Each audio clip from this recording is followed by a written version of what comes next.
अस्सलाम वालेकुम, डॉक्टर अरशद महमूद है। आज की वीडियो के अंदर हम देखेंगे कि मस्कुलर डिस्ट्रॉफीज क्या होती हैं, ये कौन सी बीमारी है। और स्पेसिफिकली हम देखेंगे कि हम डुशीन मस्कुलर डिस्ट्रॉफी जो एक बहुत common type of muscular dystrophy है, इसमें हम कैसे टेस्ट करते हैं, इसकी अलामात कैसे और क्या होती हैं और इसका इलाज कैसे किया जाता है। Muscular dystrophy basically group of disorder है जो ज़्यादातर जेनेटिक होता है, इनहेरिटेड होता है, मौरूसी होता है। और ये जेनेटिक इशू वजह से होता है। इसमें होता क्या है कि हमारे मसल्स के अंदर जो डिफरेंट प्रोटीन्स होती हैं उनकी बनावट का मसला होता है। ये प्रोटीन्स होती नहीं है तो मसल का स्ट्रक्चर डिस्टर्ब हो जाता है और मसल वीक होना शुरू हो जाते हैं और फिर मसल वीकनेस उम्र के साथ साथ बढ़ती रहती है। मस्कुलर डिस्ट्रॉफीज के अंदर डिफरेंट इसकी टाइप्स हैं और इस हर टाइप की जो एज ऑफ प्रेजेंटेशन है यूजुअली डिफरेंट होती है, लेकिन मोर और लेस उनकी फाइंडिंग सेम होती हैं। इसमें जो दो बहुत अहम मस्कुलर डिस्ट्रॉफी है वो है डिशूइन मस्कुलर डिस्ट्रॉफी।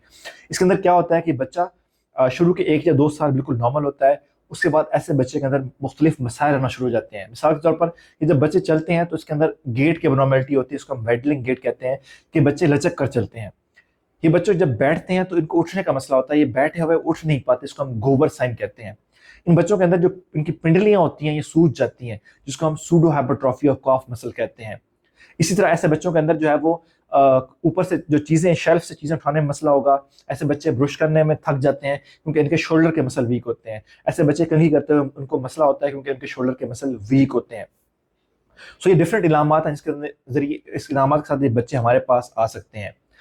जब बच्चे हमारे पास आते हैं तो उनके अंदर हम कुछ टेस्ट एडवाइस करते हैं। इसके अंदर उनके पट्ठों के एंजाइम्स के टेस्ट है, इसके अंदर सीपीके और एलडीएच लेवल है। ये बहुत रेज होता है, ये हजारों में होता है। नॉर्मली ये 100 या 200 तक नॉर्मल होता है, लेकिन ऐसे बच्चों के अंदर ये थाउजेंड्स में होता है। फिर उसके बाद जो मुख्तलिफ सेकंड टेस्ट हम करवा सकते हैं वो इस बच्चों के अंदर वो एनसीएस ईएमजी का टेस्ट है। हम पट्ठों के जो है वो एनसीएस और ईएमजी का टेस्ट कराते हैं। इसके अंदर हम देखते हैं कि उसकी तारें यानी नर्व्स कैसे काम कर रही हैं और उसके पट्ठे कैसे काम कर रहे हैं।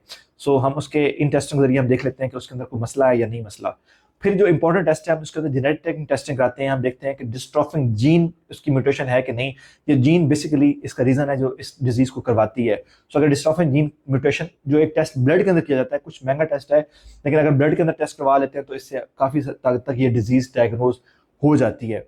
इसके अंदर जो और टेस्ट किए जा सकते हैं उसके अंदर मसल बायोप्सी का टेस्ट है कि हम मसल से टुकड़ा लेते हैं और हम देखते हैं कि माइक्रोस्कोप के अंदर कि उसके अंदर उसकी मसल की बनावट के अंदर कोई मसला तो नहीं है। तो उस तरह हम ये टेस्ट करवा के हम डिजीज कंफर्म कर सकते हैं। अब इस डिजीज की मैनेजमेंट कैसे करनी है, इसका इलाज कैसे करना है और इसका तरीका इलाज क्या होता है। इस डिजीज के अंदर जो ट्रीटमेंट है, अगर आपका बच्चा मोबाइल है यानी चल फिर रहा है तो उस वक्त में हम उसको स्टीराइड देते हैं। स्टीराइड में मोस्टली हमारे पास जो है वो डेल्टा कोटिल टेबलेट आती है। हम उसको जो है वो अल्टरनेट डे थेरेपी देते हैं कि हम उसको 10 दिन ये मेडिसिन देंगे और 10 दिन हम बंद कर देंगे। इस मेडिसिन का साइड इफेक्ट कुछ होते हैं। इसके अंदर बच्चे के अंदर बाज़ औक़ात वजन बढ़ जाता है, उसको भूख बहुत ज़्यादा लगती है और उनका चेहरा फूल जाता है और इससे मैदे पे असर पड़ता है। तो उसके लिए हम साथ में पेशेंट को जो है वो गैस्ट्रो प्रोटेक्शन यानी कि मैदे की दवाई भी देते हैं, जिस तरह सिरप म्यूकेन है या गिविस्कोन है। हम 10 दिन ये डेटोकोटिक गोली देते हैं उसको और 10 दिन हम नहीं देते, और जब गोली देंगे तो हम उसके साथ उसको जो है वो मैदे का सिरप देंगे। इसी तरह ऐसे बच्चों के अंदर जो है वो हम चाहते हैं कि उनकी हड्डियां मजबूत रहें तो उसको हम कैल्शियम का सिरप भी देते हैं, विटामिन डी की साथ में देते हैं। ऐसे बच्चों के अंदर जो मुख्तलिफ मसाइल आते हैं उसके अंदर डेफिनेटली उनको चलने का मसला होता है तो हम उनको फिजियोथेरेपी एडवाइस करते हैं ताकि उनके मसल जो है वो कमज़ोर ना हो, उनके मसल की एनर्जी मेंटेन रहे। मसल्स की आपने मालिश नहीं करनी, मालिश करेंगे तो उससे मसल के थोड़े बहुत जो पर्चे मौजूद हैं वो भी कमज़ोर हो जाएंगे। तो बच्चा जो है वो जल्दी अपनी उसकी डिजीज़ जो है वो प्रोग्रेस होना शुरू हो जाएगी और जल्दी बच्चा बेड पे बैठ जाएगा। मालिश नहीं करनी, सिर्फ फिजियोथेरेपी आपने करानी है। ऐसे बच्चों के अंदर हम कोशिश करते हैं उनका वेट मेंटेन रहे, उनको ओबेसिटी ना हो, उनका वजन बढ़े नहीं, क्योंकि जब बच्चे का वजन बहुत ज्यादा बढ़ जाएगा तो उसके मसल पहले से वीक है तो उसका वेट बर्दाश्त नहीं कर पाएंगे तो उसकी डिजीज एकदम बढ़ जाएगी, बच्चा बिल्कुल बेड पे आ जाएगा। आपने उसका वेट मेंटेन करना है, ओवर वेट होने से बच्चे को बचाना है। इसके अंदर जो कुछ और कॉम्प्लिकेशंस आती हैं कि ऐसे बच्चों के अंदर दिल के पट्टे बाज़ औक़ात वीक हो जाते हैं। उनका दिल के पट्टे वीक हो जाते हैं तो दिल फूल जाता है, दिल अपना काम करना छोड़ सकता है। तो इसलिए हम उनकी स्क्रीनिंग एको कराते हैं कि हम उनको हर एक साल के बाद उनका एको का टेस्ट करवाते हैं। हम देखते हैं कि दिल के पट्टे प्रॉपर काम कर रहे हैं या नहीं कर रहे। अगर उसमें कोई मसला होगा तो हम उसके अकॉर्डिंगली दिल की फेलियर की मेडिसिन स्टार्ट कर देते हैं। ऐसे बच्चों के अंदर बाज़ औक़ात उनके जो हराम मगज़ के जो कमर की हड्डी के मोरे हैं वो भी ख़राब हो सकते हैं। हम उनकी जो है वो हराम मगज़ या कमर की हड्डी का एक्सरे करवाते हैं और हम देखते हैं कि उसके अंदर कोई मसला तो नहीं आ रहा। उससे अकॉर्डिंगली फिर हम ऑर्थोपेडिक या फिर न्यूरोसर्जन से हम उसकी हेल्प भी ले सकते हैं। हम एक्सरे के जरिए उसको चेक करते रहते हैं।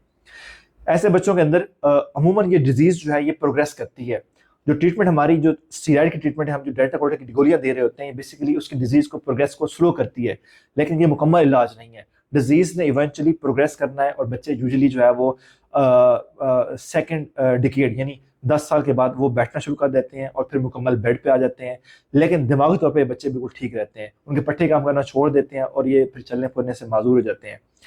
जब ये बच्चे मुकम्मल बेड पे आ जाते हैं तो फिर हम इनकी गोलियां बंद कर देते हैं, क्योंकि उस सूरत में फिर ये गोलियां काम नहीं करती। इस सूरत में ये जो बीमारी है ये जेनेटिक बीमारी है और डेफिनेटली नेक्स्ट बच्चे के अंदर भी इसका चांसेस होते हैं। सो अगर आप जेनेटिक टेस्टिंग करवा लेते हैं, नेक्स्ट टाइम जब प्रेगनेंसी हो और हमला के दौरान अगर आप ये टेस्ट करवा लो तो आपको पता चल जाएगा कि नेक्स्ट बच्चे के अंदर ये मसला है या नहीं है। तो उस सूरत में अगर आप किसी बच्चे के अंदर ये मसला आता है तो उसमें आप अबॉर्ट करवा सकते हैं, तो इस तरह आप नेक्स्ट बच्चे के अंदर इस बीमारी को रोक सकते हैं। मुकम्मल इस क्योर और कुछ डिजीज़ की दवाइयाँ आ चुकी हैं मार्केट में, लेकिन पाकिस्तान में अभी तक अवेलेबल नहीं है। उम्मीद की जा सकती है कि जल्दी ये दवाइयाँ पाकिस्तान में आ जाएंगी तो ऐसे पेशेंट का मुकम्मल इलाज हो सकेगा, क्योर हो सकेगा, क्योंकि फ़िलहाल इसका क्योर नहीं है।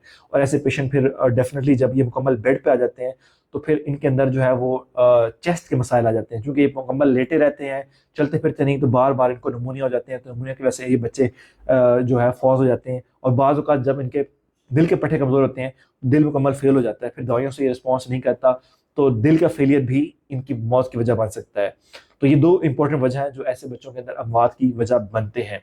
ये मुकम्मल डिटेल थी डुशेन मस्कुलर डिस्ट्रॉफी की और मस्कुलर डिस्ट्रॉफी की। अगर फिर भी आपका कोई क्वेश्चन है, आप कोई स्पेसिफिक कोई चीज़ पूछना चाहते हैं, तो वो कमेंट सेक्शन में पूछ सकते हैं, हम वहाँ पे आपका रिप्लाई करेंगे। Thank you.